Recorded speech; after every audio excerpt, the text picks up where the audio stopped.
দর্শক আসসালামু আলাইকুম। আজকে আমি আপনাদের সামনে যে একটা সবুজ বাংলা সবুজ ভিডিও নিয়ে আসলাম, এটা অবশ্যই আপনাদেরও কিন্তু মূল্যবান বা আপনাদেরও কিন্তু দরকার। বিশেষ করে যারা কলা বাগান করেন, যারা কলার চাষ করেন, তাদের জন্য খুবই দরকার। আপনারা লক্ষ্য করে দেখুন, আমি কিন্তু এখানে এই যে কিছুদিন আগে প্রায় 1 থেকে 1.5 মাস আগে কিছু কলা গাছ লাগিয়েছিলাম, যেগুলো হলো এই যে বড় বড় হয়ে গেছে, গাছ শিকড় ধরে গেছে। তো এখানে এই কলা গাছের জন্য একটা ভালো পদ্ধতি আছে যে যাতে কলা গাছ ভালো হয়। তো এটা আমি আগে জানতাম না, আমাকে একজন বলে দিছে যে পদ্ধতিটা হলো এরকম। এই গাছটা দেখলে আপনারা বুঝতে পারবেন। এই যে গাছ যখন শিকড় ধরে যায়, তারপরে গাছের মাথা কাইটে দিতে হয়। কাইটে দেওয়ার পরে সুন্দর করে একটা টেংরি বেরিয়ে ঠিক এইভাবেই হবে।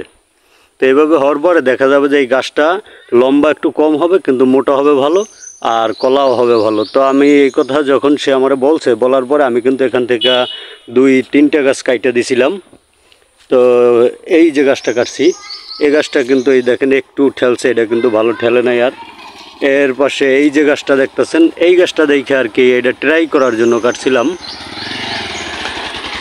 এই গাছটা ট্রাই করার জন্য কাটছিলাম। এই গাছটা কাটার পরে আমি দেখলাম যে না, আসলে কিন্তু যে আমার এই বুদ্ধিটা দিছে, যে এই কথাটা বলছে, সে একটা ভালো কথা বলছে, ভালো বুদ্ধি দিছে। তাই এখন এই একটা কাইটা দেখলাম যে না ভালো হয়, তাই এখন এই পাশের যেগুলো আছে এগুলো সব কাইটা দিতে হবে।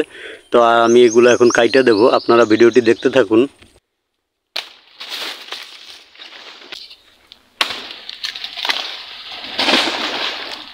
আপনারা হয়তো ভাবতে পারেন যে ভালো ভালো কলা গাছগুলো কেন কাইটে ফেলাইতেছে। আসলে এগুলো কাইটে ফেলাইলে আরও ভালো হবে।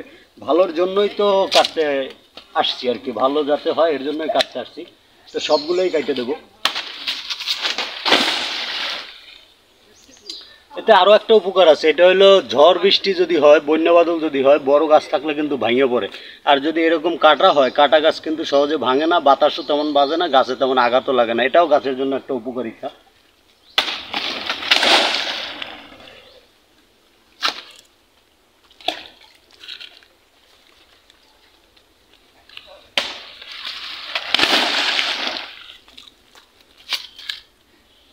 আপনাদের যদি কলার বাগান থাকে, তো আপনারাও এভাবে কাইটে দেখেন, আসলে ভালো হয় না খারাপ হয়, একবার কাটার পরে বুঝতে পারবেন। আমি জানি এটা ভালো হয়। ইনশাল্লাহ আগামীতে আমি আবার আপনাদেরকে একটা ভিডিও দেবো যে আমার কলা গাছগুলো কীরকম হয়েছে।